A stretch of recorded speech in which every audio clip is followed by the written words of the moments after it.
club. So we're here in Germany at a Sports Dentistry Association conference, but we're not in Munich. All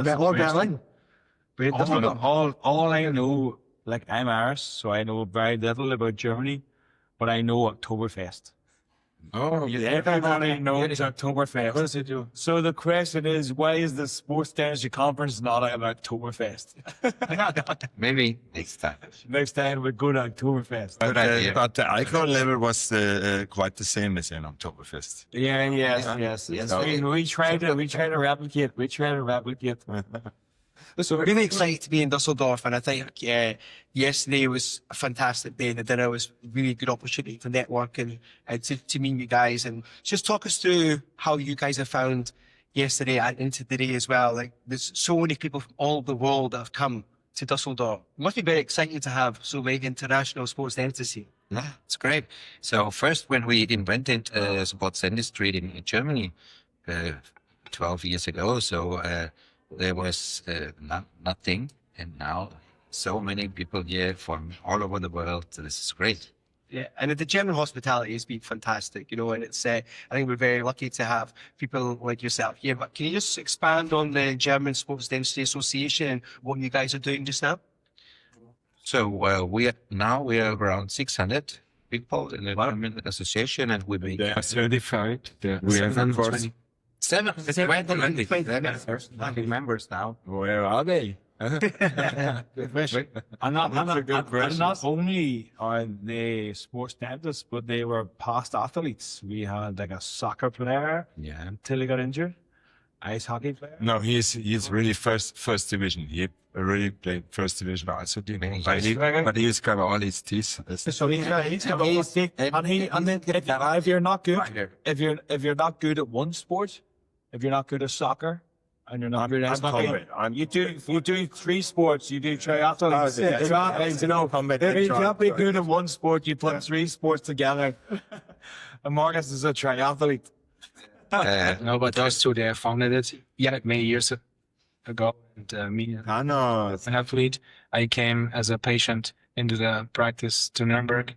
I met these guys, and that's how my story started with that is office. Yeah, that's from the church. It's married to.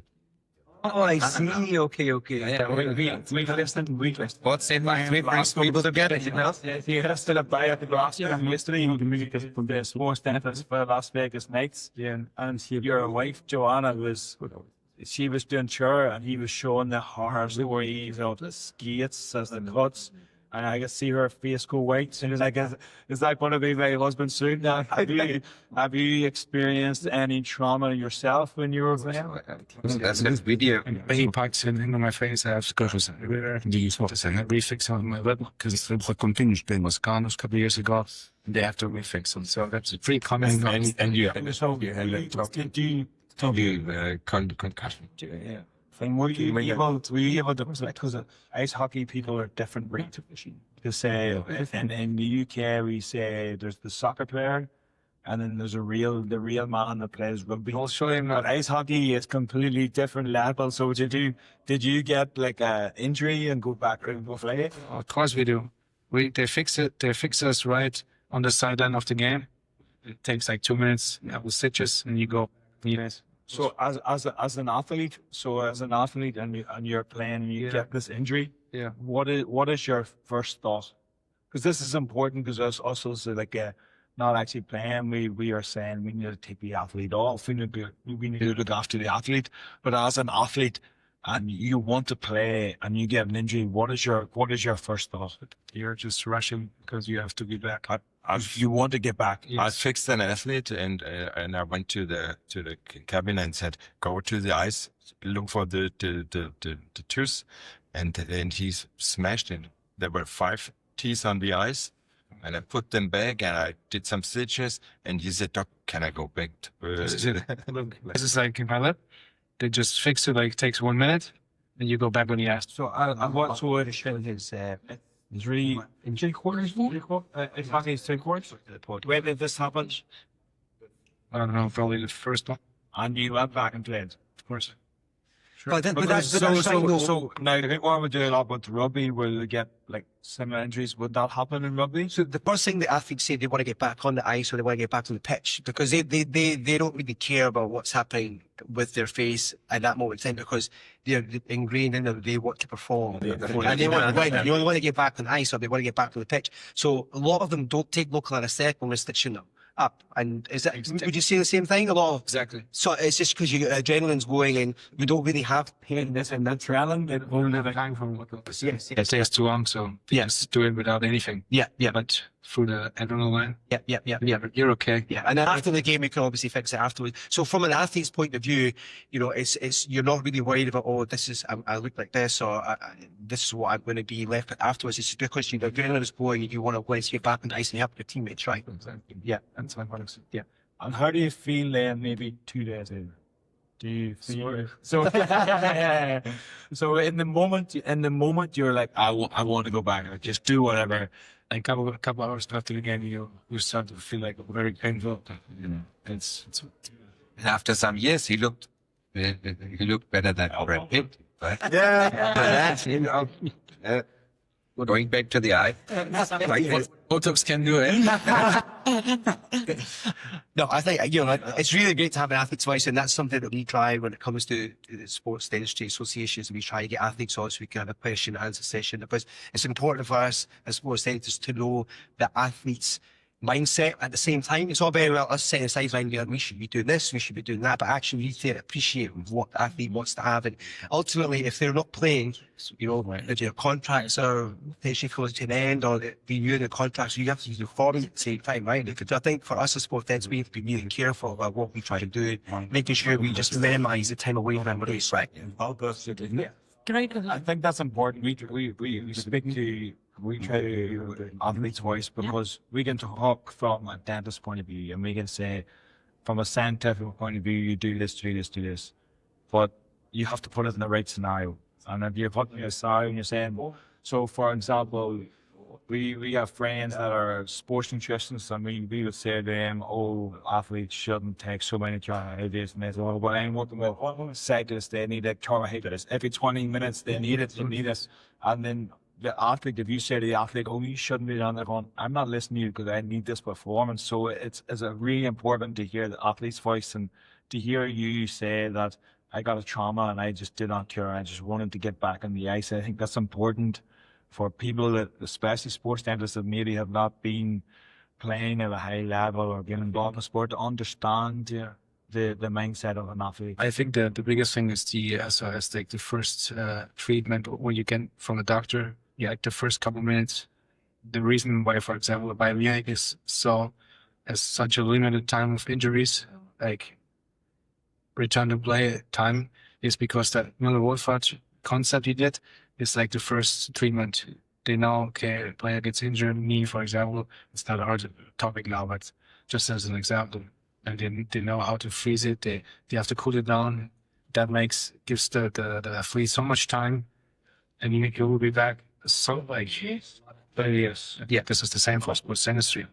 With the teeth, the doctors on the sideline They have to be good educated. What do we do? And know exactly what the teeth, like in hockey, they like collecting teeth on the ice. Yeah, like where is it? Even the opponent. and with the right protocol, you can They're fine. put him back facility in a rescue box, then replant it, fix it, make stitches, and they are. So it's like really funny because like both teams are like collecting.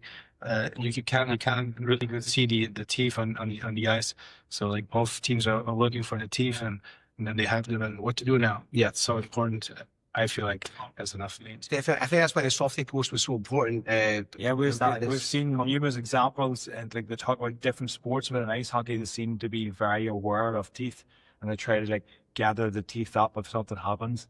So the question is, they talk about basketball being the most facial trauma, but is it because ice hockey players don't record? The ice hockey players seem to don't care about face trauma, so they say basketball is the most face trauma, but all the best examples I have seen of face trauma are from ice hockey.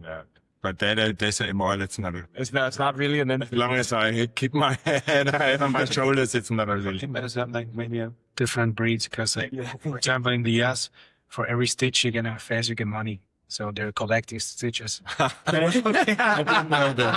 great. So it's a different. Yeah. Like, oh, they're happy. Oh, nice 5 stitches. That's maybe £5. Okay, so let's claim that money. So guys, that's been brilliant to have you guys on, and thank you for the German hospitality. We've still got one more evening in Düsseldorf, and the next time we'll go to October for that. Next time we'll go to But then you have to later. Here we are. Then we're close. You have to wear a Scottish kilt. Thank you, John. Very good.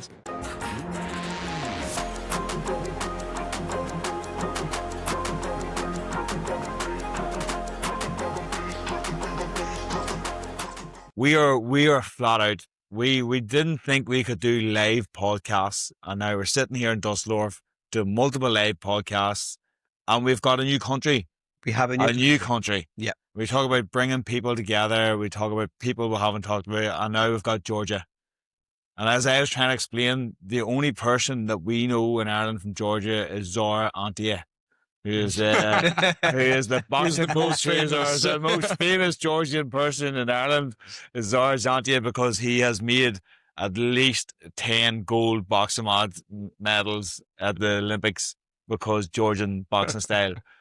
But it gives me great pleasure to introduce the lead of the Georgian Association, and you're having your own conference in 3 weeks' time. Yes, I'm Nicholas Zicharibao, but I think for... Can we just call you Nick? Yes. Yes, good. Yes, I actually got your name, that's why I turned that around. I know we spoke for ages last night, but like there was a few beers in the go. Nick is okay. Yes, everybody calls me Nick. Well, Yeah, good. Mostly foreigners. So, and the thing is, I'm a co-founder of Georgian Association for Sports Dentistry.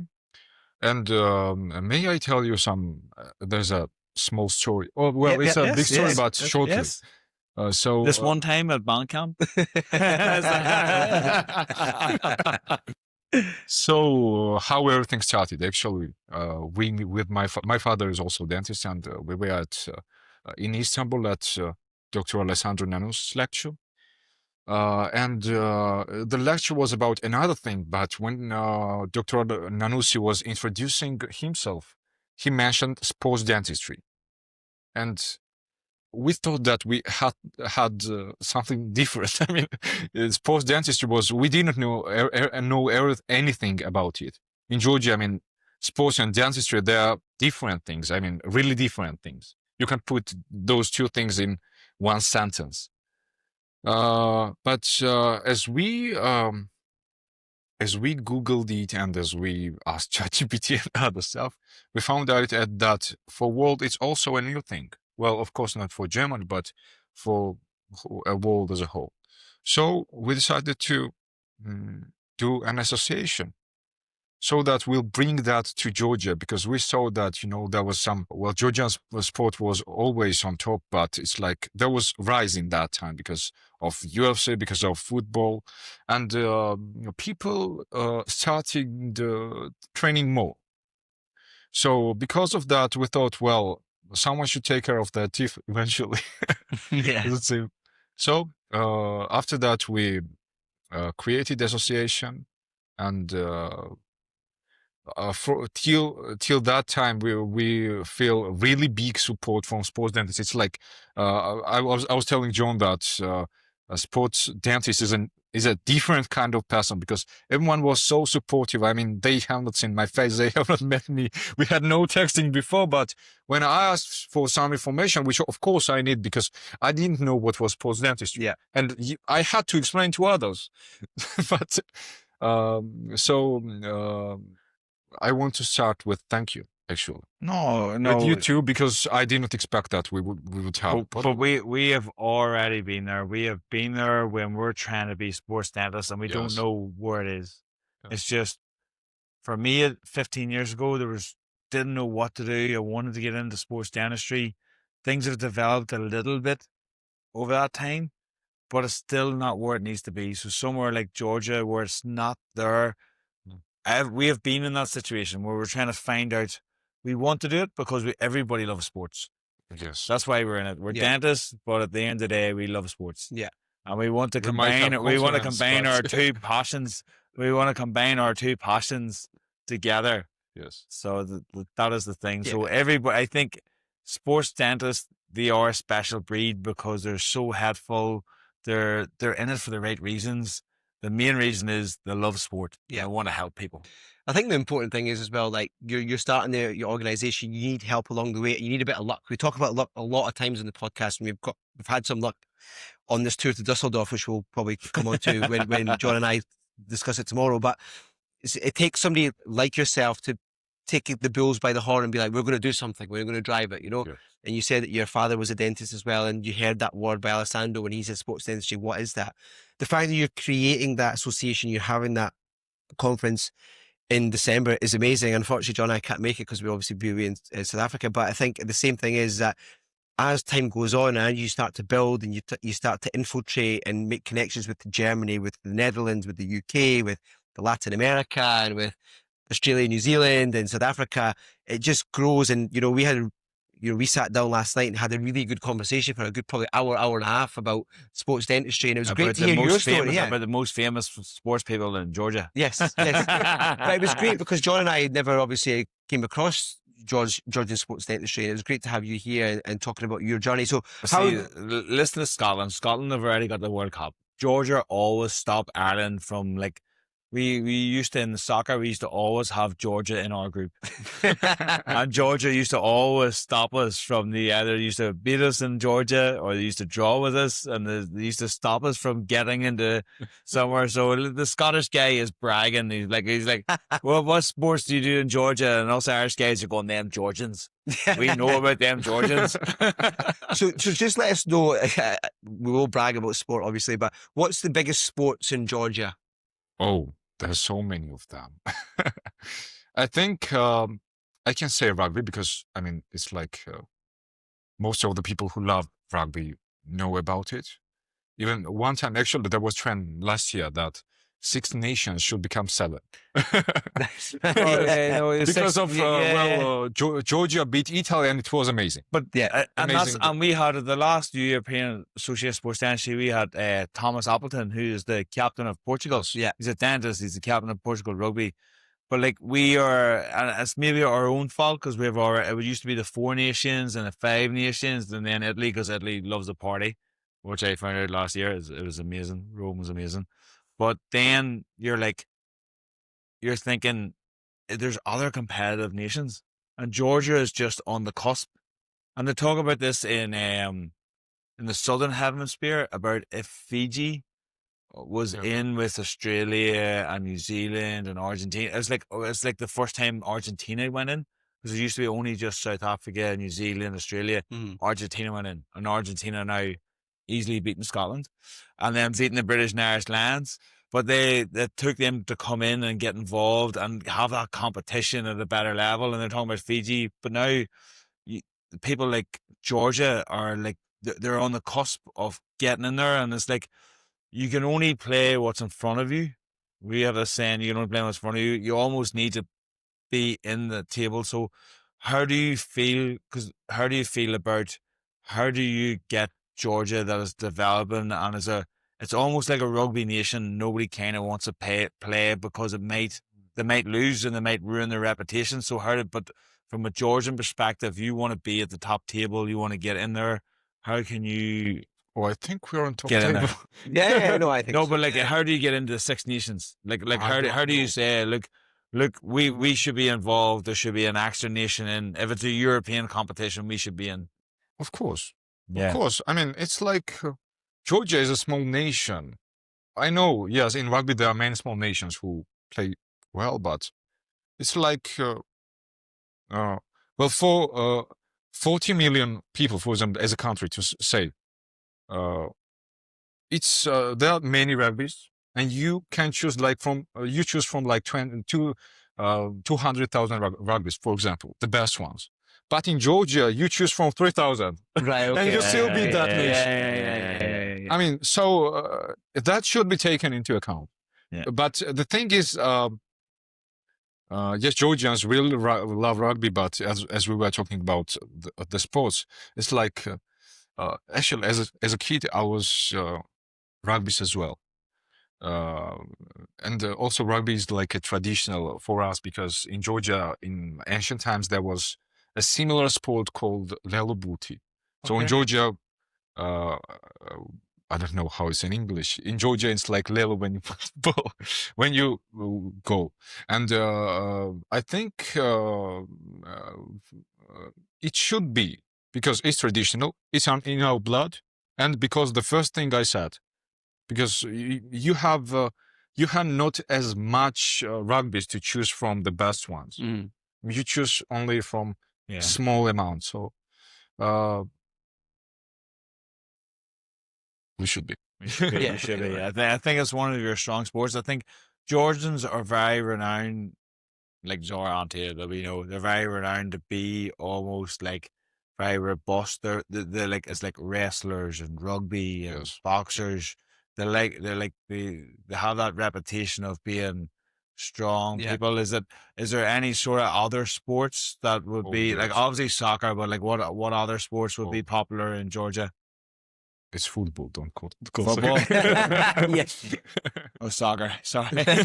It's because I'm from Ireland. We have our own After Irish Adriana Lima advertisement, it's so we can say that it's football for sure. So yes, actually, as I said, rugby is more in our blood, but football is football. Yeah.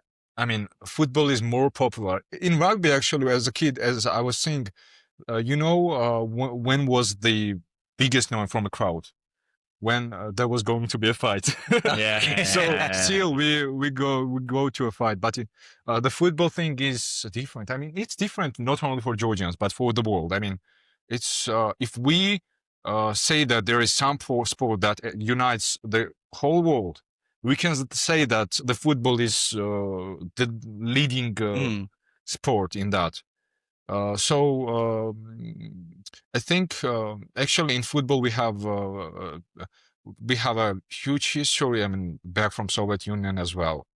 But nowadays in Georgia there is happening really great things because there are some footballers who are really great. I mean, they're playing in elite clubs. And we really love that. For example, there was some person who was for Passager, for example, and now he's for Passager where that plays Parcelia. Yeah. So it's a really big pleasure for us. Even about UFC, for example, there were some people. There was Khabib Nurmagomedov, for example, right? Khabib and McGregor fight, and now we see that there are Georgians, and we can. We can watch them. I mean, so it's like we can't say that in Georgia the one sport is in particular is the most popular. There are many sports, for example, but the main thing is football and UFC. Yeah, UFC. But it's like we might say that it's because of the rise of Georgians there. I mean, if you win rugby, it doesn't matter because you win all the time. Not all the time, but most of the time. But UFC, that's a new thing. Yes. Football, it's a new thing. Yeah. So that's what I think. Now, the next question we have is, we can't make this conference that's happening in 3 weeks because we're in Cape Town with the thing. So when is the next conference? Because we're now at the European Association of Sports Dentistry. And it only happens every 2 years. So we know that the next one is going to be in 2027 in Lisbon. That means 2026 is open. Yeah. Is open. So is there a hope to have a second conference next year? Yes, it's like everything is happening so fast that, for example, we created the association a few months ago. And we decided to have a conference. This conference actually, so when we were creating the association, of course, we were writing some strategies, so what to do. And one of the strategies was conference, because it's a great thing. It's like test conference to see how much interest will be from Georgians. From social media, we saw that there is interest. I mean, it's like our reels has at least 10K views, and that it's like if we look at other associations or other organizations in dentistry, we can say that we are one of the most popular. So it wasn't hard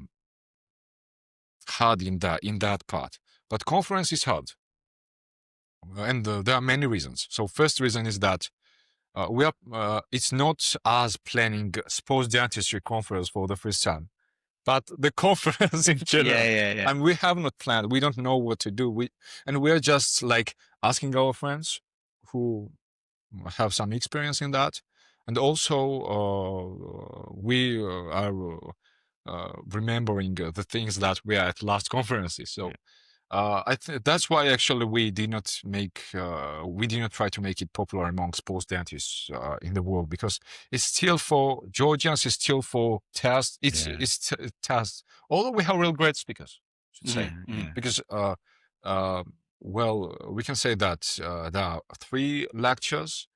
First will be about sports dentistry, the basics of sports dentistry, and the lecturers are Dr. Abdul, Majeed, Okshah, and Dr. Stavros. The second will be about TMDs, and the lecturer is the mentor of our president. Our president is a gnathologist, well-known gnathologist in Georgia, Dr. David Taz. Actually, you can see posts about him and his hobbies in our social media. And the third lecture is really amazing. It's like it's not a revolution only for Georgia. Sports dentistry is right now revolution for Georgia, not for the world, because it's like 7 years since it was by international organizations, right? Yes. But for Georgia, it's a revolution. But for the world, I think saliva thing is a revolution. Yes, it is. So we will have 2 speakers in that.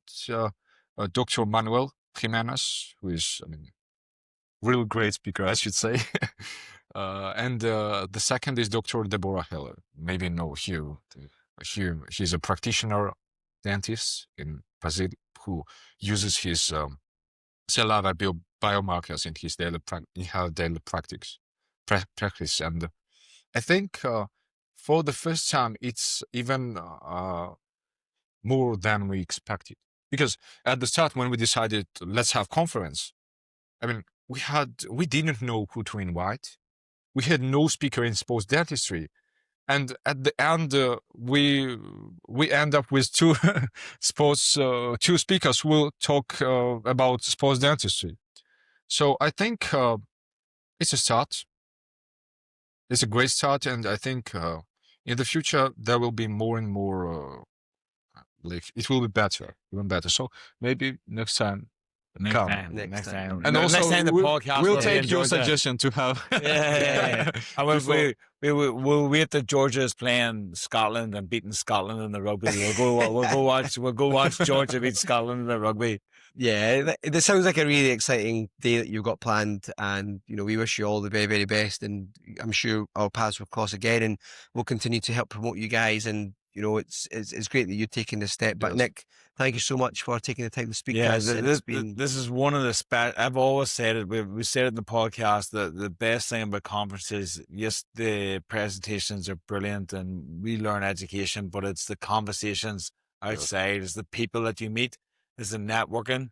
That's why in-person conferences will always be the best, because if the 2 of us never came to Düsseldorf, we would never have met each other. Yes, if we were sitting on Zoom on a Zoom presentation, you don't get the same connection. And this is why people should go, if they have the opportunity, they should go to Georgia, go to the conference, get to know people, get to connect, because that's how we build this community. Yeah. Thank you very much. I should say thank you to you, because we did not expect to have podcasts, and that's a big jump for us as an association. It's a big jump for us too. we didn't expect to have podcasts. Yeah. Yes. Brilliant. Thank you.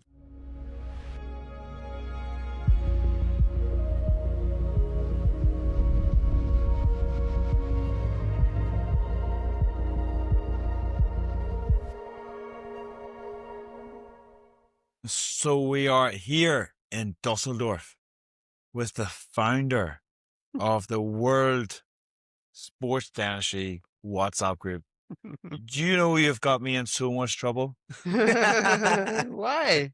You've got me for two reasons. One, I'm trying to like get everybody together, and we're trying to find where's the best place to bring South America, North America, Europe, Asian too. Asian. Where can we bring them? We try to get to go to Cancun because Yeah. we thought number one that would be a good place for everybody, but really it's a good party destination. So that was the number one reason. Yeah. And number two reason, every time I come to a conference and I post on the WhatsApp group, somebody leaves the group. Yeah, we are living people. What happens? Don't know, but it's a good filter too. You know that, yeah?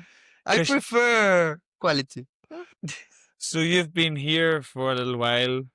You Yeah. went to watch Argentina ruin Umar's Yeah, life for the last with week. Umi. It was a very good match. Talk to me about your trip this time. Okay, yeah, I started in Asuncion to Madrid, Madrid to London, and London to Edinburgh. And did you find, because this is what I find, even when you're in the UK, when you go from anywhere south of Edinburgh to the north, the temperature drops by 5%. At least 5 degrees, at Yeah, least. yeah. It get cold, doesn't it get Yeah, cold in but- Edinburgh? Incredible in Edinburgh. It was a very good weather. It was beautiful, sunny day, just Yeah, like when it was sunny there. day. Yeah, it the was cold. sun was Yeah. out, but it was cold. It was yeah, cold, but Well, beautiful weather in Edinburgh. sunny, yeah. Beautiful weather in Edinburgh means it's not raining. Yeah, Do you know what I mean? exactly, yeah. Yeah, it was No, good. I mean, it was great to have Christian come over. You messaged me saying, like, I'm going to be in Edinburgh for the Scotland-Argentina game. Can I get a ticket? Can you get me a ticket? I was like, mate, don't worry, I'm working at the game. Why don't you be my guest and for hospitality? Yeah, So, thank you so much for. No, it's a pleasure. So it was good to have you there to experience the Murrayfield. Now, how did the game go, Amar? I'm getting to that in a minute. I'm All getting to right. that. So obviously, pre-game, we got to go to the president's suite, and there was nibbles and drinks and things like that, and you mingle with a lot of people. And obviously, I was working at the game, so I had to go downstairs. But can you just talk us through your experience of being part of not just Murrayfield itself, but actually being in an environment where we're talking about elite sport, but from behind the scenes? So we're talking about. You're not talking about pitch side of things, but actually, what does hospitality look like, and how did that go with watching the game, the seats, and just everything about it from that point of view? Yeah, it was incredible because there were a lot of shows, for example, shows with violin singers, a lot of people enjoying before the match. Then something happened. The match is better for you than it was for me. Yeah, but after the game, it was incredible too. You have the player then next to you drinking a beer with them. It was incredible. It was really, really incredible. Yeah, because they had the player come on basically, and right after the game, and they'd been beaten. With Scotland obviously had got beat from Argentina, but they were still doing a Q&A with the athlete there, and you get the Yeah. raw emotions, right after the game. And you know what it's like in dentistry, and if you're doing something and if something doesn't quite go according to plan, you're sitting thinking, imagine somebody trying to interview right away after doing a dental procedure. It's very, very difficult. So for these players who are playing at a high level, high intensity, and it's on TV and everybody's watching it, it's great to hear from them, but they're all human at the end of the day as well, right? So I think Yeah. it's really important to appreciate that fact. So I think going in the rugby, obviously the first half was great for Scotland, 21-0 up. We're thinking happy days. But we know Argentina, the South Americans, they love a fight, and they basically smashed us in the second half. And, it's Yeah, Argentina were the better team. Argentina are playing very well. Yeah. They got very good players, and it was incredible. For me, it was like a dream. Murrayfield is one of the best hospitalities. I've only been in Murrayfield twice. Really? Once was a time after, maybe it might have been, no, it was the year before. The last EA4SD was Yep. in Murrayfield, Yeah, that's right. and we linked it in with when Edinburgh were playing. Yeah, the Patrice atmosphere, the people. And so our conference dinner was like the pre-match dinner. Then we went to watch the match. Yeah, it's and incredible. Edinburgh were winning. It's almost like the same story with Scotland because Edinburgh were winning in the first half by loads. We're like, this match is Nah, over.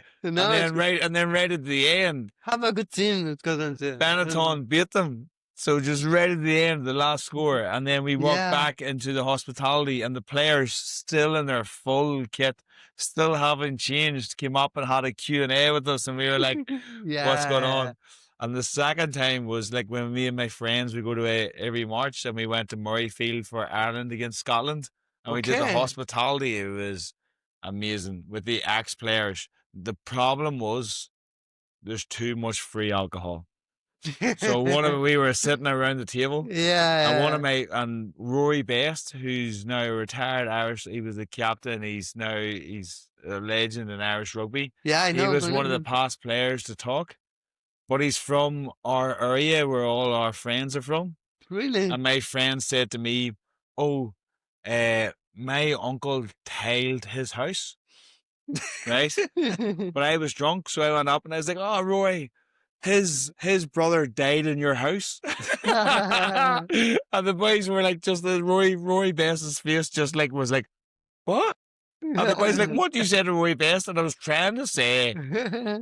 you know, Rory's uncle tiled your house, but what I really said was Rory's brother died in your house.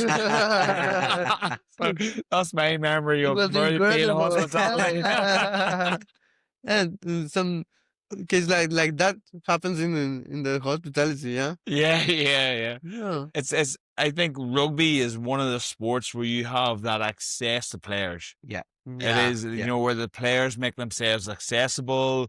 They're very approachable. They're there Yeah. before and after the game. You know, Exactly. I think it's one of the sports where fans like us feel more connected because they do that compared to other Exactly. sports. Yeah. Is that the same in South America? Yeah, it's the same, and probably it's more because in Paraguay, for example, is more amateur the rugby, and some of the player are my friends, yeah, Yeah. and we have more contact with them. Compared to maybe like soccer, where it's very hard to No, access soccer, they players. are superstars, Yeah. you know, and it's more complicated to be with them, you know. But So talk us through what's happening in South America with regards to sports dentistry, and you know, South America are quite big when it comes to face masks in terms of trying to make yeah. face masks with post trauma. So can you let us know or let the listeners know what's kind of happening in South America at the moment with sports Okay, dentistry? yeah, in South America it's growing a lot.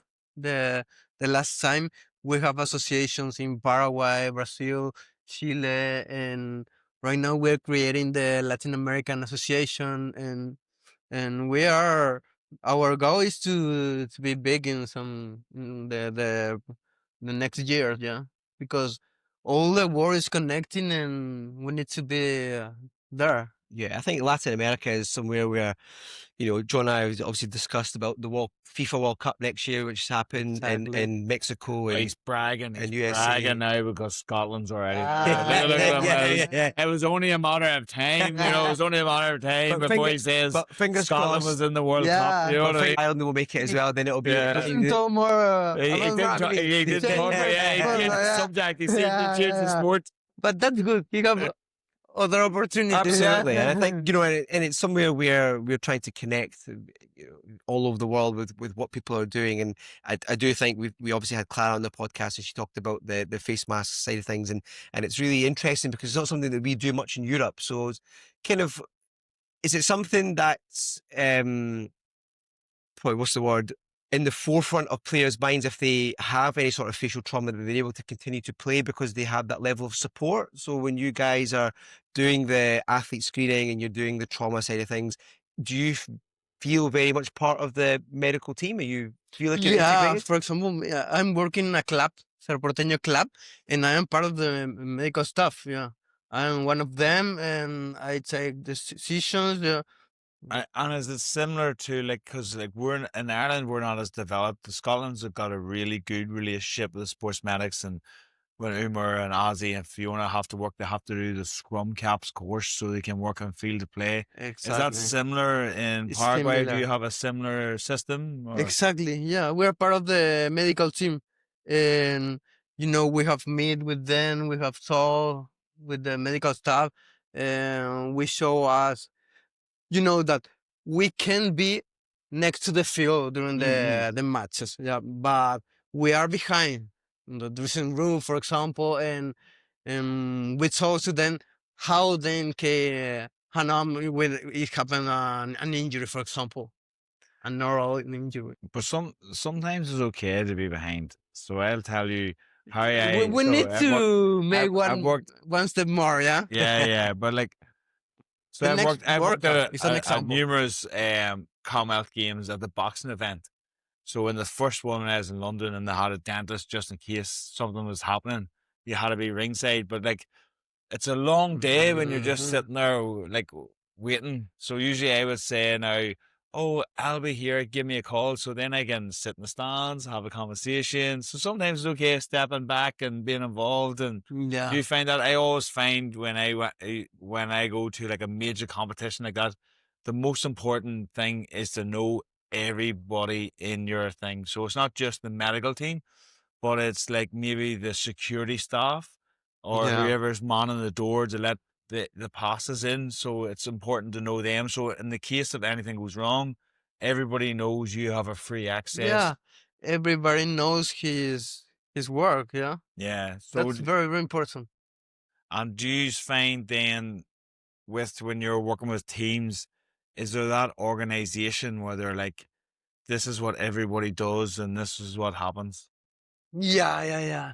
And we are started in the other countries, but yeah, I think that in the future will happen in every country in South America. But we need to be together, um, everyone to try to be more next to the field, for example, in World Cups and Champions League, more big events, yeah.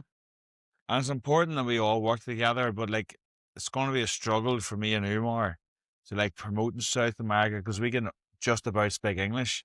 We can't speak Spanish. Yeah. You have Yeah. a unique where there's a lot of Spanish speakers in South America. Yeah, And we and spoke- Portuguese too. Yes. Portuguese and Brazil, yes, of course. Yeah, And but we think about this when we're trying to bring the world of sports dentistry together so we have one voice. It's difficult when people have different languages. yeah. It's different. How do you think we can overcome that? Or different accents. different accents. That is the main thing. Different accents. Yeah. How do you think we can overcome that? Where is there an option? You think just that everybody needs to learn my accent, or do I?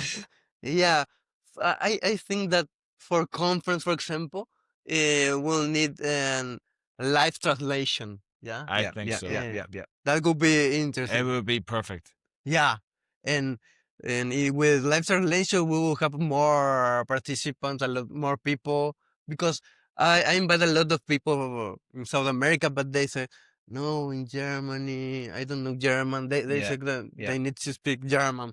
And no, in English, no, it will be complicated, but if you have those options, it could be better for everyone. It would be brilliant that if every speaker could speak in their own language and Yeah. everybody could understand. Listen, So yeah, if there's any AI translating companies out there that want to sponsor sports Yeah. dentistry Yeah. conferences, we will be more. But I We will think be it's- all over it. I think it's a great point because I think if Latin America were to do we talked about this the other day, right? If they were to do like a super conference, for example, and you have all the countries there speaking in their native language, but people like John and myself who don't speak Spanish or understand Spanish or Portuguese, Or hardly able- speak it. We hardly even speak English. English, yeah, but we're able to listen to we're able to listen in real time, and I think it will develop and it will Real happen. time, yeah. Because let me tell you something. If you said to me there's going to be a conference in Latin America, my wife would be like, "We're going." I'm like, "Yep, absolutely." Yeah, we're yeah. gonna If, go." if there's We will do if it. there's sunshine, Yes, Umar I will will be go. there. It's- If we'll the be sun so- is out, he will be Yeah. there. And actually, that takes us on We really will be nicely. there. That Beach, a conference. And that takes us very on good really speakers. nicely to South Africa in 2 weeks' time. So Yeah, we'll finish on this. So you're coming to Cape Town. Yeah, I will be Yes. there. Yeah. So what made So, you want to go yeah. to Cape? What made you want to go to the South African conference? Because I think that it's important to support them because it's their first conference, Yes. and that's my mentality. Good. Yeah, to be together and support them, and probably they will support us, them, and to grow together. Definitely. Yeah, That's it's very the important. point. Like me and Umar have been working Without egos, you know. Yes, yes. Together. me and Umar were working a lot with Bavik and his brother Janish, who's the sports medic, and trying to help them. And I think that's important that we're helping people. Yeah. Because Yeah. Bavik Yeah. first said, he came to our UK Sports Dentistry Association. He said, I would love to do something similar in South Africa. Yeah. And we were like, why not? And he's like, I don't Yeah. know how. So Yeah. it's about trying to help people grow Exactly. and Yeah. build. And I think That's it's the point. people. It's like people like yourself and people like Bavik. They ooze kind of enthusiasm when it comes to sports dentistry, but you need to take the initiative and you need to be, put out there. Like you created the World WhatsApp group. You're doing stuff in Paraguay and in Latin America. You're coming to support here the EA of the UK sports dentistry, the South African sports dentistry. So there's people like yourself who continue to drive, Christian, and we're very grateful to be able to call you our friends. And you're a superb guy, you're a lovely Thank guy, you. You and too. we look forward to spending more time with you this evening and also in a couple of weeks' time. And we really hope that Latin America sports dentistry can do really well, and we'll do everything that we can to try and help support you guys. Thank you so much. Especially because Paraguay has so much sunshine. Yeah, Umar will be there yeah, tomorrow. yeah. Umar will Yeah, probably yeah. leave Cape Town and go back to Paraguay with you. He just wants to keep it because it's going to be in the middle of winter in Edinburgh. And it's the coldest place ever. It's the coldest place I've ever been to. The only Yeah. place colder than Edinburgh is Antarctica. And I want to say thank you to you, and you know that I am a super big fan for the You're our number one fan. yeah, for the Number one podcast, fan. and you are make a lot with this podcast. With you are connecting. You know that there are connections. That's what we're trying Fingers to do. crossed. Fingers crossed.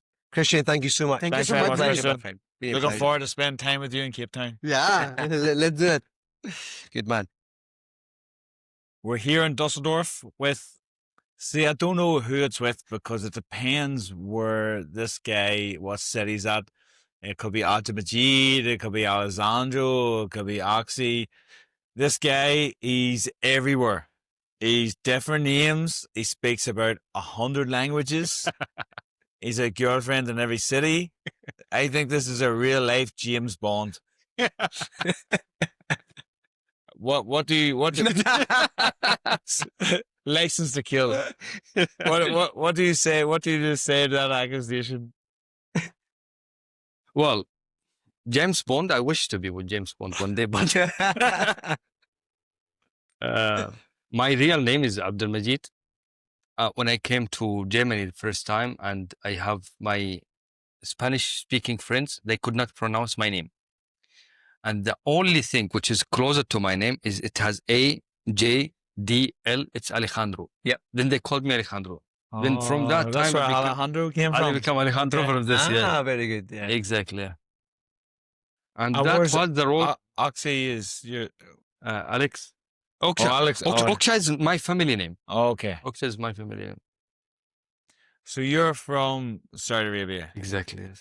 And the last time we had a conference together, actually, no, we don't want to talk about the last time because that was Lithuania. But the time before we were in EcoSap conference that was in Saudi Arabia, Exactly. Yeah. and there was no alcohol, so that was a good thing. Was good. That was a We good had thing. chai. So, and you're from Saudi Arabia, so how is sports dentistry in Saudi Arabia? Sports dentistry, before I came to Saudi Arabia, it was not known as a concept. There is a big hospital in Saudi Arabia. It was established in 1986. It is sports medicine hospital, a very big hospital, huge. But the idea behind establishing this hospital was as traumatology center. That's why it was not successful.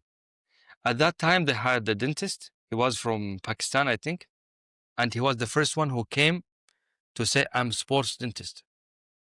I forgot his name, but he was saying he's a sports dentist, but he did not do like the sport dentistry concepts. Couple of years ago, I did my specialization, my curriculum here in Germany with the Stavros, with the German Society of Sports Dentistry. Then after that, I did another course in Brazil. That's why I speak Portuguese. I went to Ah, I Brazil. Yes, I went to Brazil, and in order to learn faster, you have to learn the language. That's why I learned in Germany the Portuguese language, Portuguese. Then I went to Brazil to learn this. I was for about a year, like going back and forth from Germany and to Brazil. So Was for to a be- year, you were traveling to Germany and to Brazil. To Brazil between, because I was living in Germany that time. Oh, I see. Right. Yes. Okay. Okay. Yeah. Then okay. I used to go back and forth. I came back to Saudi Arabia 2 years ago, and I started talking about the concept of sports dentistry, but people, they didn't believe me because everybody has a dentist, all of the athletes. Then I tried to convince them or to tell them the idea of sports dentistry is not to be a dentist. We are not just dentists. We don't fix just fillings or do like aligners. No, we see the whole body as a whole, and we work in a medical team. We don't want separately. We are not isolated from the medical team. Then I started the process of establishment of the Saudi Society of Sports Dentistry, which is now under the process because they're the bureaucratic work. But I think I'm very optimistic that in a couple of months, like less than 3 months, it will be like. Well, I mean, there's lots of waves happening in Saudi Arabia at the minute with, Cristiano Ronaldo's there and he's trying to promote Saudi Arabia and the World Cup that's going to be there in a few years' we time. have, like, maybe in the box, we have Riyadh season. Yeah. Riyadh season yes. is like with boxing and lots of other sports as well. Yes. Yeah. So, Yeah, especially also now we have something new, which is rugby, Saudi Rugby Federation. It's something okay. new, yes. The Saudi Federation of Esports, which I was giving the lecture today Yes. about esports. Now, you spoke in the lecture today about esports, and it brought me back to when I was like a child, and I had no Nintendo, and I was addicted to Donkey Kong, and if I knew I could make money playing Donkey Kong, I would have been an esports athlete. Yeah, look, it was not very. The idea for me, I got an invitation from the Saudi not federation, the Saudi Federation of Sports Medicine. There is the Saudi Family Physician Society. They established a new specialization of sports medicine, and I met them in AFC in the AFC conference in Malaysia. Malaysia, yes. Yeah, with Rina. This guy. Yeah. He's saying this because just before he went to Malaysia, he was in Washington at the TSD, and we were in Washington but together. how do you get so much traveling in? Because that is something that John and I need to get on board with. Especially the places you're going, because Umar needs the sunshine. Yes. For some of the conferences, I got sponsored from the university because I'm Okay. assistant professor I see. at the university. Okay. Then I represent the university. I have to either like attend the conference, or on the other hand, sometimes I do presentations. That's why I got this kind of money. The other part, which is like I sponsor myself for these things. But I think, like John was saying there, you've been presenting in lots of different countries and you're very well known for what you're doing in sports dentistry, and Saudi Arabia really is starting to take off, and we touch on boxing there and the Football World Cup. And so in terms of dentistry and sports dentistry in Saudi Arabia, is that something where it's becoming more in line with sports medicine up there, or is it still quite far away? Yes, I think the sports medicine in Saudi Arabia also, it was not well developed. They started the Saudi Board of Sports Medicine 2 years ago, or a year ago actually. So that's just new as well then, is it? Yeah. Okay. Then the moment that I heard about the news, I went to the identities. I talked to them. I said, guys, let's work together. And I tried, because of the traveling. Whenever I travel, I go to senior people who had experience and I ask them, which mistakes did you do? How can I avoid them? Yeah. You know? Yeah. Then the first thing I was saying common to thing. someone yesterday, a smart person learns from their own mistakes. Exactly. An intelligent person learns from somebody else's mistakes. I'm trying to. Yeah. Then I understand that most of the problems that they don't work in a team. Mm. Then I tried at the beginning, even in the foundation of our Saudi Dental Society, to have people from different specialty. We have people from physiotherapy, we have physicians, we have coaches are with us in the society. And myself, I went to the Saudi Federation of Sports Medicine and I said, we had a course for first aid in trauma in the field. I said, you don't have anything about orofacial trauma. I can't cover this part, but we don't have time. Do you have 10 minutes in the break? Give me this 10 minutes. Okay. Then I can't cover this topic, you know? That's why I try to how to say, to be with the wave, with the fall. So you took the initiative. And Exactly. you said, look, there's a gap in the market, for example, and you're like, well, and that's, you take that opportunity, which is kind of what we talk about a lot, is that if there's a gap there, or you need to speak to the medics, or you need to speak to somebody to try and get you involved into an organization, and that's exactly what you did. Yeah. Especially sports in Saudi Arabia is a subject nowadays. It's a topic, it's a hot topic. People talk about sports, and it's one of the pillars of the Saudi vision, the new vision, like 2030. It's one part of it. Like 15 years ago, I would say 13, 14 years ago, before I went to Germany, the whole country is different. The whole mindset is different. Now people are motivated to go to sport. When I go to the gym, you see a lot of people. Before my 15 years ago, we were like 3-6 people doing the exercises. And That's great what you're doing. I think it's outstanding, and you know, we're very lucky to call you a good friend. And John's obviously spent a lot of time with you out with the conferences. Yes, we've had. I was just thinking the last conference, but no, we've had like 2 conferences in between. We've had Lithuania and Washington, so I think we'll leave them for a different time. We would be in Alexandra or Alex or Majeed, or I don't know what name he was using in Lithuania. It depends. It just depends.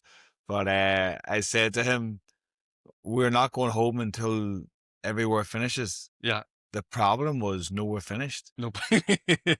We ended up in a place called Endless, Exactly. and it was endless. It was open till 11 a.m. and that was the problem. We tried to find some place here in Düsseldorf, which is, I think, we have to discover. No, well, Listen, we tried last night. We could only get to 5 a.m. It's not the same. Another thing. Yeah, that's getting edited. So that's not getting edited. But no, it's been a pleasure to have you on. It's been great to hear your side of the story, and we look forward to reacquainting in Saudi Arabia. Thank you. At some sporting event, I'm sure. But yeah, it's a pleasure. Thank you very much. Pleasure is mine, and I'm inviting both of you and our listeners to come to Saudi Arabia. And for sure, next year we will have launching of the Saudi Society of Sport Dentistry. We are planning. My initial plan was to make the 10th conference of Saudi Dental Society with the World Cup in 34, but unfortunately, in the last 2 years, I could not make the society because of some paperwork. But hopefully next year, or I'm very confident, our society will be present, and I will invite you. Excellent. To We just need to put it in the schedule. You just gotta make sure it's around one of the big boxing fights, because I am a boxing fan. A lot of my patients go in the boxing. I really wanted to go and watch one of the heavyweight boxing fights, like Tyson Fury against Usyk. I was tempted to go back to Saudi Arabia because when we were younger, you had like Mike Tyson, you had the heavyweights, and then there's like a little bit of a gap. But now we have like Usyk and Fury and Joshua, but all the big fights are in Riyadh now. So I was tempted to go out and watch this. Then, because of John, we'll make it in right time. Launching of the society. If there is an event, yes. That would be exciting. Imagine doing the conference with boxing event. That would be incredible. The world heavyweight, because it doesn't happen that many times. There's a unified world heavyweight, and you always know the champion. Yeah, like people always know who the champion is. And the thing is also what I figured out, the words of the mouth, when they spread, because at the beginning, people, they don't use mouth guards, or they use stuck mouth guards, but boil and bite. But nowadays, I get a lot of calls. Like, Dr. Okshah, could you make us a mouth guard? We have, my son has a competition tomorrow or next week. Could you make him a mouth guard? in regard to sports, I started with Saudi female team, the football team, soccer team. Yeah. And I had some couple of the players who came to me with broken nose to make facial masks, facial guards. I think the awareness is coming. Yeah. But it needs time. You're doing great things and really Thanks to you. excited to see what's happening. And yeah, of course, we'll support you and support Saudi Arabia. And this is what this podcast is for. So Thank you. we look forward to the journey and we'll hopefully come along Thank you. for the ride. Thank you. Thank you. Thanks James Bond. to you. Thank you. We are delighted to have Ionate as a sponsor for the Sports Dentistry podcast. Are you looking for a water bottle that's built to keep up with your active lifestyle? Look no further than Ionate, the totally leak-proof water bottles with triple lock technology to prevent spills no matter where you're headed. With a simple one-touch opening mechanism, you can sip on the go without hassle. Plus, Ionate's sleek, modern designs are not only functional but can be personalised just for you. Made from high-quality steel, these bottles are easy to clean and best of all, they're sustainable. From 320 mils to 1200 mils, Ionate has the perfect size for you, whether you're just out for a jog or going on a long hike. And it doesn't stop at water bottles. Ionate also has travel mugs and flasks to keep your drinks just right wherever you are. Ionate is the official water bottle supplier to the British and Irish Lions on their tour to Australia this summer, and are the official water bottle supplier to the NFL, so you know you're getting the best. I have been using their bottles for a long time now and cannot recommend them highly enough. So head over to www.ionate.co.uk to get your hands on the best bottles in the business, bar none. Now back to the pod. Buongiorno, ciao. We have now we are now in Italy. We're in Düsseldorf, but we should be in Italy. Yeah. So Flavia, it's a pleasure to have an Italian. We've been trying to get you on for so long, but you're so busy. Yeah, I know. You're so busy, and we're so busy, and we can't get you on. But we're here now in Düsseldorf. Yeah. And every time we are in a conference together, you send me a full travel itinerary. And your new sport, for sure. And then in Düsseldorf, you had like 2 lines because there's nothing to do. No, nothing to do. But Yeah. when we go, but next year we are going to go to Naples. Yeah.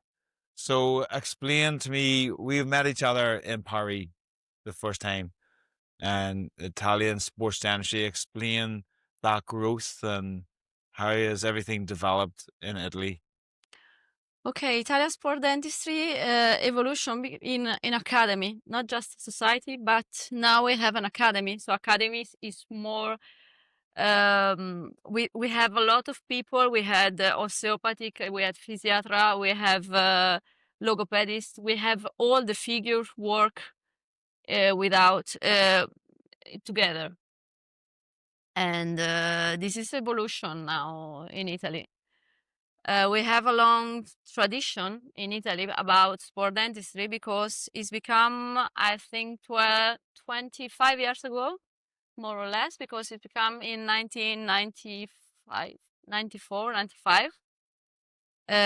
But we still have the same problem of other nation about have athletes work with national team, but we work a lot together with doctor, with logopedist, with coach. I'm a swimming coach too, so I can work with me. And this and like I don't know if Umar knows this, and he probably won't understand this because he can't synchronize anything. But you used to be a synchronized swimmer. Yeah. Yes. Did you know that? I didn't know that, but I know now. She used to be a synchronized swimmer. And then the other thing about Flavia is every time we meet, every year, every 2 years, she has a different sport. Yeah. And now I have with Gan. That's right. Yeah, we talked about that last night. We had conversations about the. It was metathlete, but now it's just gone. Yeah, no, Flavia, it's lovely to have you on. Like John said, we've been trying to get you on for quite a while now, but it's just it's never kind of come to fruition. But talk us through what's happening in Italy at the moment with sports dentistry. What sort of things are you guys involved in? What sort of developing out there, and how do you see sports dentistry developing in Italy going forward? Oh, it's difficult. I think, well, in my opinion, we have to go. We arrive at the point we have a lot of tools, a lot of things to do when we visit an athlete, but now we have to go back. So less is more. So I think we have to come to just visit, just see the patient, and so I think the future is come back without tools, without just epidemiology and semiotica, I think. Now, it's really interesting to hear you say epidemiology in English, because that was the one subject I couldn't understand the whole way through university. Remember, you had to do like epidemiology, like assignments. I was like, I don't even know what epidemiology means. The word is too big. Surprised you can actually say epidemiology. Epidemiology is just was the most common can find in your athletes, but for sure there are different athletes with that Paralympic athletes with different trauma, with different problem, and so epidemiologist is just to know, okay, probably I have to do this with these athletes, okay? But you have to study and you have to imagine. A lot of imagination, I think. It's Now not something just number. Now, the big question is, Yeah. the only other time I've heard this is in Dublin, because there's North Dublin Yeah. and South Dublin. Yeah. And they're two different people. Yeah. But there's North Italy and South Italy. And I heard they're two different people as well. Is that true? Yeah, I think that's true. I think that's true. So so you're from South Italy, where it's warmer? Yeah. It's quite warmer from here, yeah. Yeah. Yeah. And the next conference that we've been talking about and we're getting excited about is in Napoli, where there's something going on in Napoli. And I'm a little bit worried. First of all, was DJ Madonna. Mhm. Madonna was there. Maradona. Maradona. Yeah, Maradona. Not Madonna. No, Madonna, yeah. Madonna. She was probably there as well. Okay. Maradona was there. And then we had Scott McTimmody, who used to play for Man United, and he was not a good player. And he went to Naples, and now he's like a superstar. Yeah. And he's like a superstar. So there's something in the water in Naples. Is it going to be the same when we go to Naples next year? Will I now be a superstar? For sure. You become the next superstar for Naples. So we are looking for you to the next superstar. There's something in the water. Yeah, Definitely. yeah. So when is that conference next year in Naples? When is that? The conference in Naples is at the end of June Yep. of the next year, about 25 and 26 of Excellent. June.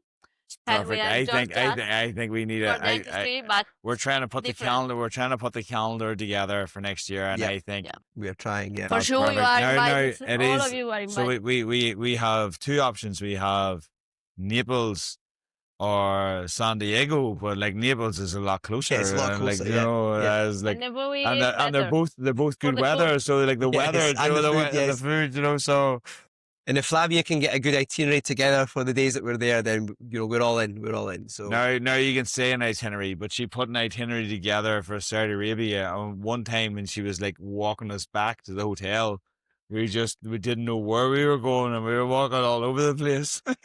And we were like like it was obvious like we weren't from Saudi Arabia. Do you remember that? We were walking back from the museum, but To Yeah. come to Napoli. we'll go to Napoli. You'll definitely know where to go.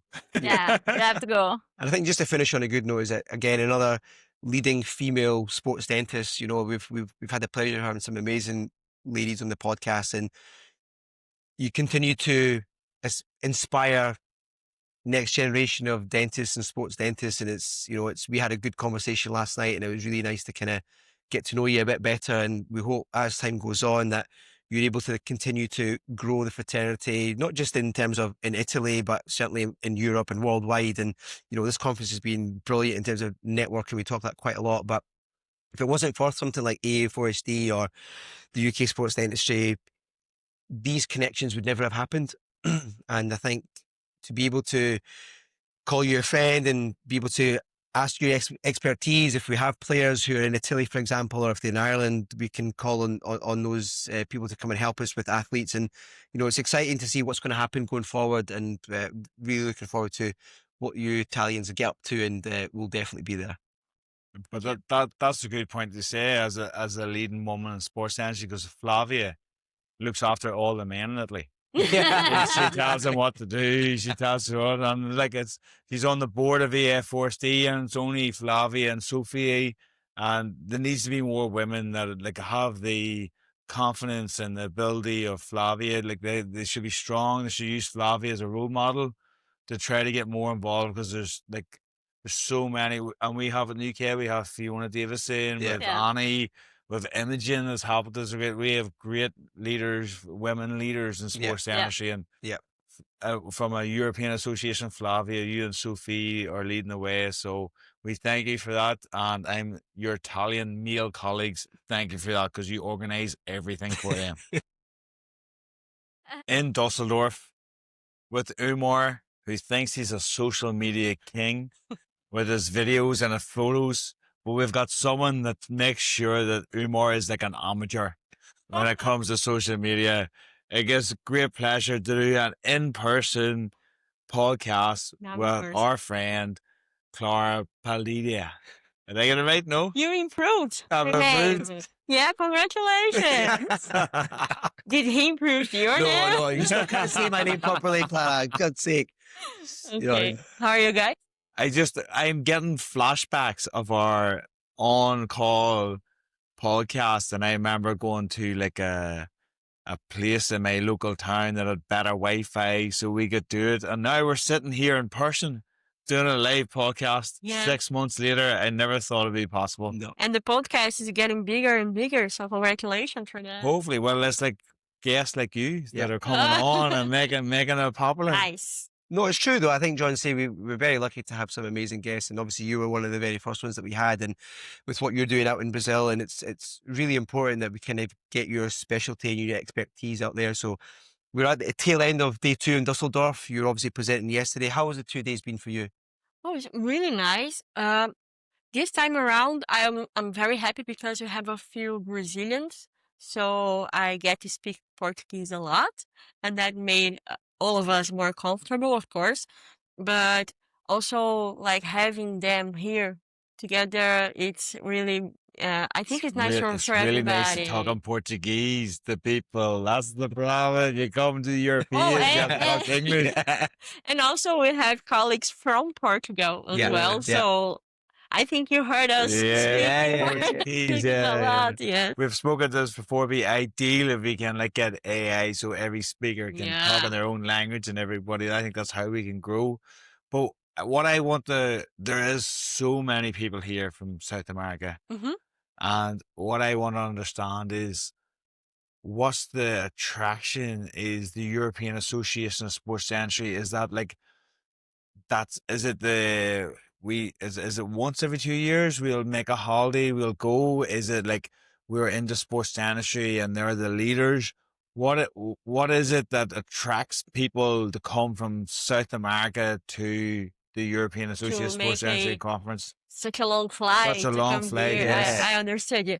Well, I don't think we see European Association as leaders on the field, but I think we see them more organized, maybe. And also, I think we have a feeling of we want to show our work as well, and then bring the ideas back to Brazil, back to South America, to say, no, we are the same. We are alike in thought, in work, and then continue the job. I think it's more like that. And also, it's a great opportunity to travel. Definitely. We Absolutely. have a mix a little work and to see other countries. I've told you about my experience in Brazil, haven't I? Yeah. And me losing my car. Yes, you My did. car. Great experience in Brazil. Yeah. Congratulations for that. A unique experience. Well, based on other stories, I think you always have unique experiences. experience. He has got unique stories. But like definitely. we want, like I've been trying ever since the World WhatsApp group came together, and like this has been a great conference because there's so many different continents. How do you feel we can grow as an international world group? Because I think that's what we need to do, because it's like the sports medicine people. it took them a while to actually people to respect them, and as sports dentists, we're still trying to do that. And I think we need to do it together. But there's challenges. There's challenges because we live so far away. We have different languages. Do you have any thoughts on how we can come together as like maybe a location, or like for example, we said everybody can speak in their own language. Is there a way we can unite everybody and bring them together? Well, location would be really difficult because, as you said, we are like 31 countries in Yeah. this conference. But I think we manage really well, Yeah. because we don't have like major fights about concepts that are important. But I think the only way that we could do this is publishing together, maybe with policies that is like a consensus, everybody, not just European, but then we can work the same way. I think it's the only path that we are going to make that it's going to be out. In Brazil, we do like this. And then in England, the same. I think it's the only way. Maybe next conference, as you said, we will be able to speak in our own language. Yes, Yes. But not as just... as in Lisbon, so you even like Yes. asking for an Uber is going to be in Portuguese. But I think we are happy because then we will be more eloquent. Yes.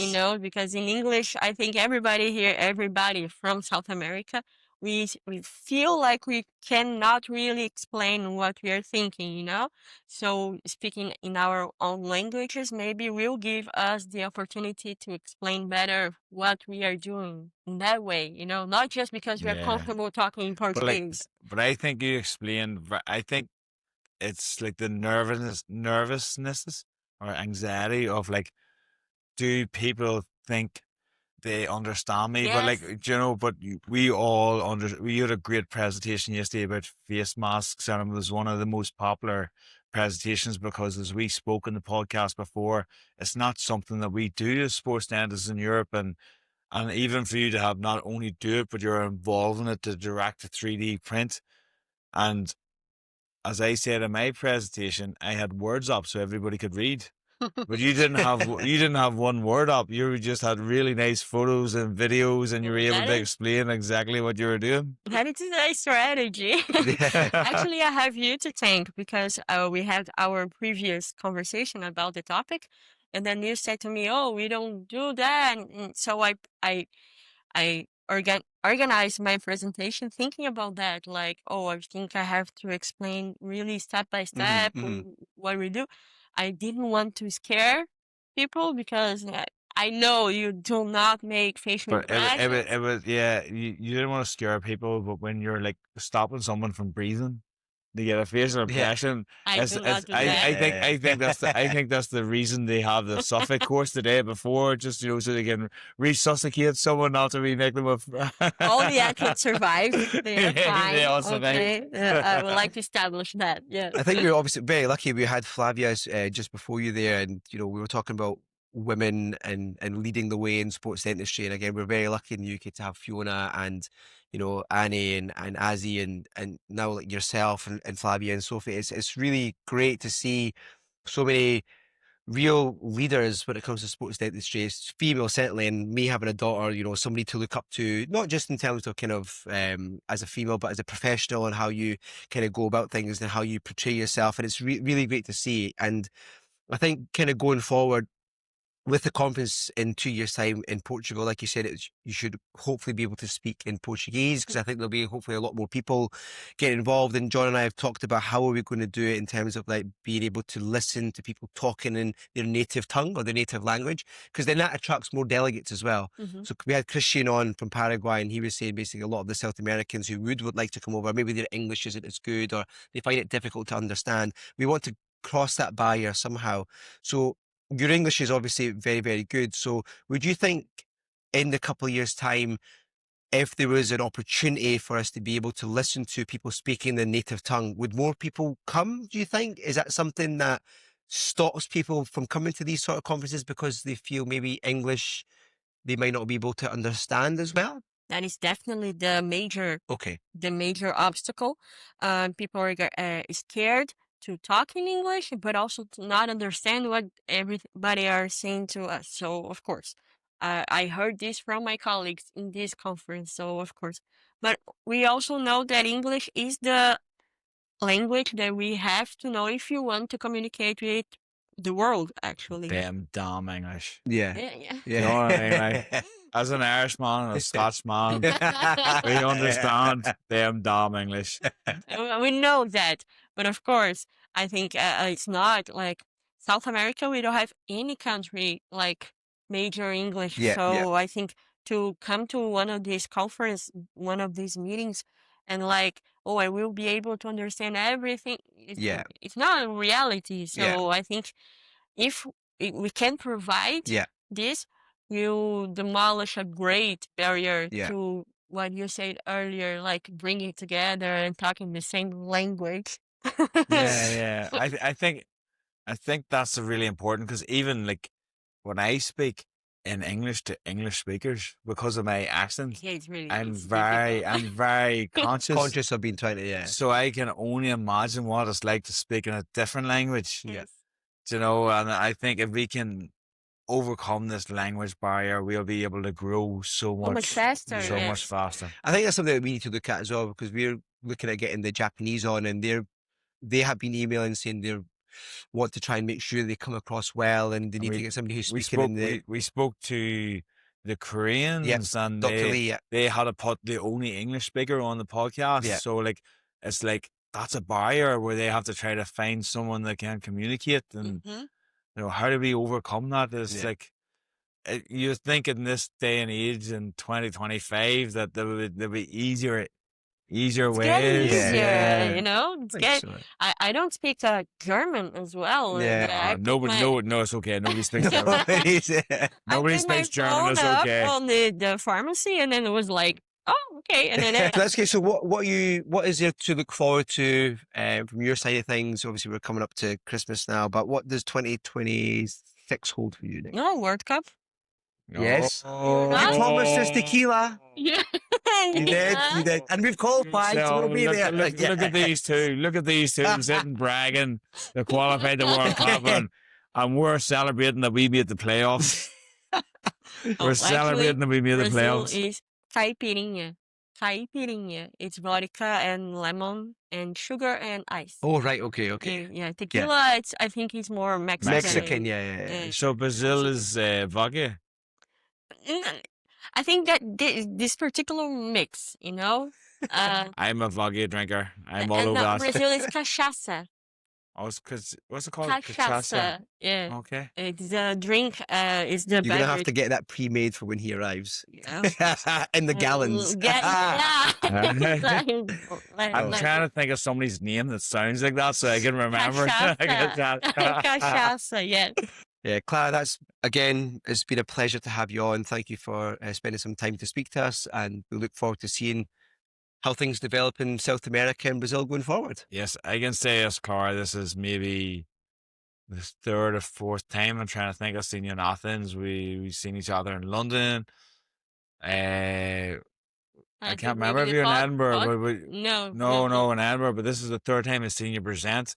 And out of all the presenters that I've seen, yours is one of the most aesthetically. It's really easy. It's nice to look at. You give us, every time we listen to you, give us something new. You tell us something you're doing that we aren't doing, and it's really good. So it was don't be anxious. It was a great presentation, and we are so happy that you're here to present, because we always learn something new when you present. Thank you. I'll always be anxious, but I really appreciate this feedback. Thank you. Yeah. Thank you. Thank you, Clara. Thanks very much, Clara. Once you switch to Philips Sonicare, you'll feel real care.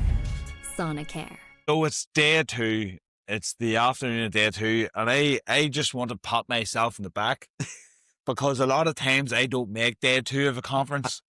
A lot of times I am not at day 2 of a conference, and I would just like to give myself some love for the amount of time I have been here today. But like, Thanos, for yourself, how has the 2 days of the conference went for you? Well, the first goal was achieved. having John participate in 2 days. Yes. So let's start from that. Thank you, John. Yes, I thank myself. We make sure, yes, me too. We make sure next time we have 3 days and we have John for 3 days. Well, overall, I would summarize in the phrase mission accomplished. I see only happy faces here about the scientific program, about the whole experience, meeting old friends, making new friends, being under the same roof with the sports physicians from all over the world, and looking forward and excited for the next one already in Portugal. Because the weather's going to be better. Because the weather is going to be better. So I think we can start planning the next podcasts and the next adventures ahead. But I think watching, seeing the sports dentistry internationally, developing step by step, I think this is the best thing to do. We spoke about this before. We spoke about this when we had you on the podcast. That first conversation you had with Sophie about let's get an organization together, and we spoke about where it is. And I have been very fortunate to be to the last 4, and I'm even surprised about how many more countries are involved, there's people coming from all over the world. We've got North America, South America, Japan, Middle East, Africa. It's a European Sports Dentistry Association, but everybody wants to be here. Did you ever think, even when that first conversation happened and you got Paris over and Athens over, did you ever think it would be like this? The fourth? No, I need to be honest. No, I never thought.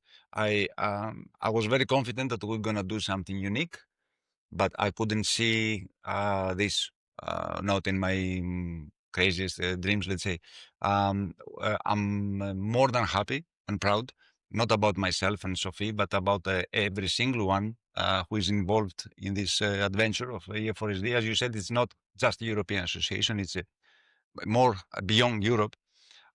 But so far, I'm extremely happy because I see not just a conference, I see an opportunity to become friends, to become what I call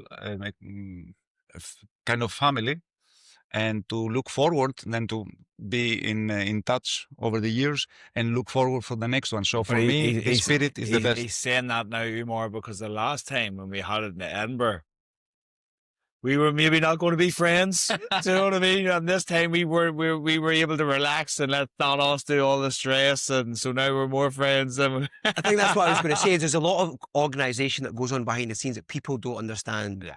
Don't know about. People, you were saying yesterday there was a lot of people asking you, did they want to come and present posters or presentations, but you had to say no because there was just too many people.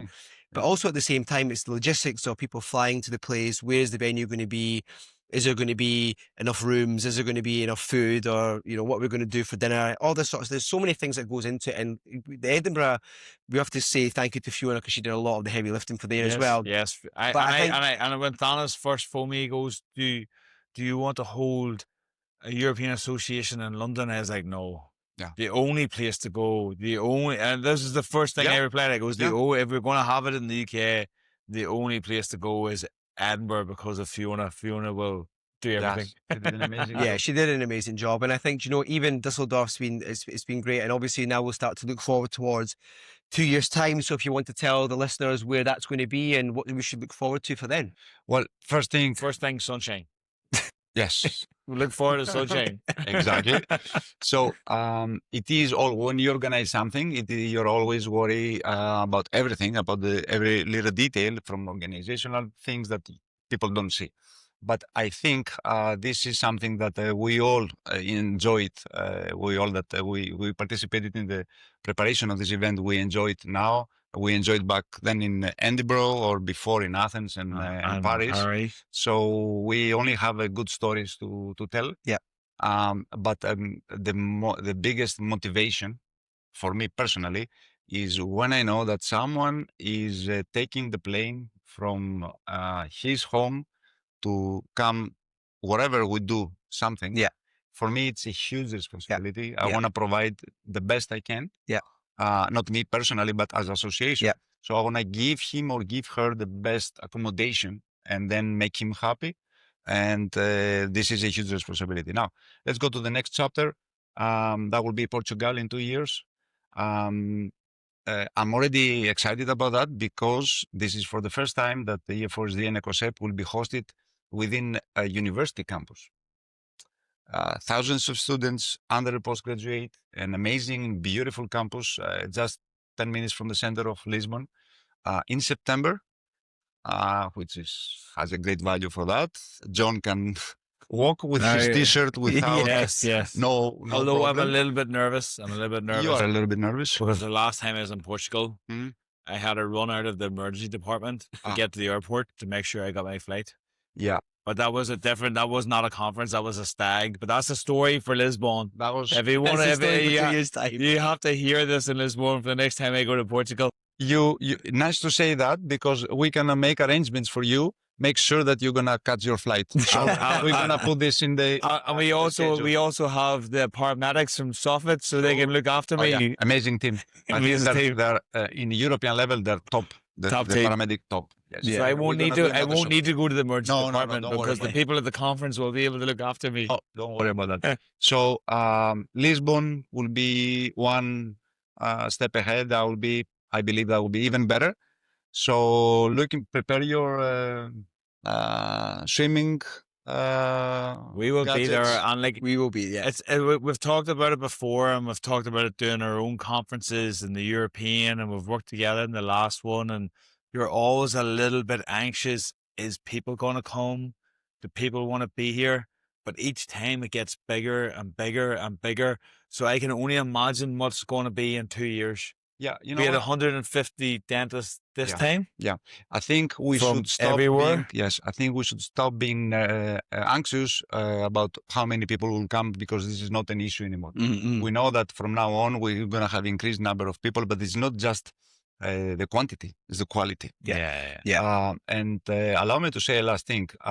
Another thing that is for the first time happening is that we recently have for the first time one channel or this podcast here. I've been following you guys since the beginning. We've got one So follower. and you know what? I think to have one international channel where everyone's voice is heard from Europe, Americas, wherever, and to have you doing it the way you do it, I think this is the best thing for sports dentistry to have a voice everywhere. Grow, yes. That's very kind, Thanos. We'll just slip you the cash later on for saying Yeah, some nice things. But you know, like just try to adjust your accent because you know, like as an Irish and a Scottish. Yeah, we try and I A little bit accent, you know? just want like I know this may be like off air, but like the reason the conference in Düsseldorf was held so close to the airport is because the conference where me and Umar decided to do this podcast when I had too many beers. I missed my flight. Yeah. So was that the reason you were like, John might miss his flight? So let's have like a location as close to the airport as possible so he won't miss his flight. Yeah, actually, and I have to say that a lot of people were asking me why we did that next to the airport. The real reason is that because we were with John We were miss with his flight. Uber or a taxi, you know, to the So airport. if I miss my flight this time, that I have no excuse. Exactly. I have no excuse. Exactly. You've because got no it's like- excuse, It's especially next right door. next door. It's literally next door. I wouldn't bet on you not to lose the flight though. Listen, Thanos, that's been great to have you Thanos. on, and you know, thank you for inviting us. Thank you for us being here. No, You've to been a be great honest, support. no, thank you for EA4SD because like it's built so many relationships and so many friends. Like me and you wouldn't have known each other apart from EA4SD. Like all the people here, and we want to thank you and all the founders of EA4SD for starting something where everybody that wants to do sports dentistry can come, be friends, share knowledge, and grow together. So yes, thank you for having the conference so close to the airport, so it makes it easy for me to get my flight. But thank you for creating this whole experience. Thank you, Thanos. So all good things have to come to an end, Umar. It's the last day. It's day to go home. It is indeed, and it's been a really good couple of days. I think we've met some incredible people, we've some incredible guests to come on and share their views from all over the world, and I think this is just the start of something special, I reckon. It's great, yeah. It's great to be in person. We've said it a few times now, but actually to have conversations with people in person, it makes a big difference, doesn't it? Definitely, and it's nice to, physically be around these people because you can just feel the energy that they have and the enthusiasm they have about sports dentistry. And these people are really leading the way in terms of what they're doing in their respective countries, and to bring it all together here in Düsseldorf has been brilliant. And many of these faces that I've seen online and I've been following what they're doing and actually getting the chance to speak to them in person is great. And that's what it's all about, right? It's all about creating this environment and this friendship to see where we can get to for the next EA4SD, which will be in a couple of years' time. Yeah, it's fantastic. And like the session that I was chairing yesterday, it was speakers from 3 different continents. Like, it's crazy how much we have been able to grow sports dentistry and how everybody's coming together to help each other grow. So future's bright. Hopefully we've chatted a few times over these last few days. It'd be fantastic if we could get some sort of AI language thing where people can present in their own language and feel a lot more comfortable because everybody wants to be here. But I think the language thing is a little bit of a barrier to helping it grow. Yeah, and that's a few people have said that actually. They've said a lot of people in their respective countries would have come, but they just feel that we wouldn't be able to maybe understand the language, or they wouldn't be able to speak the language. So I think when we look at conferences, certainly going forward too, I think it's something that we have to consider if other people do want to come and present, but also to come and listen to speakers. We need to be able to give them an opportunity to do that. But as we know, AI is always improving. It's always steps ahead. So you never know, in a couple of years' time when we get to Lisbon, we should be in a really good situation about being able to grow the conference. And I think in total, was there almost 200 people here over the past few days? Yeah, between the both associations, there's way over 200, 250, 300 people. So it was a great that way. I'm a little bit worried about the AI, whether it'll be able to work our accents out. Might be able to do normal English, but I'm not sure if it'll work our accents out anymore. So we're going to have to wait and see. But that's it. Great few days, loads of conversations. Yeah. Really tired now. We have to get our ways home. I don't even want to think about the flight to Cape Town at this stage. But I know, but that's next week. I know, but that's it. It's exciting. And less than 2 weeks, we'll be in a different continent. We'll be taking the podcast there, and we'll get an opportunity to speak to our friends down in South Africa, and bring South Africa to the table. And I'm really excited. It's a beautiful country, and I'm really looking forward to getting out there. But like you said there, let's get the flight home first. Let's recover, get back to work, and put all the interviews that we've done together in the last few days and try and get them out in the socials and out in the podcast. And we'll release another episode shortly. But John, it's been an absolute pleasure as always, and we'll reconvene.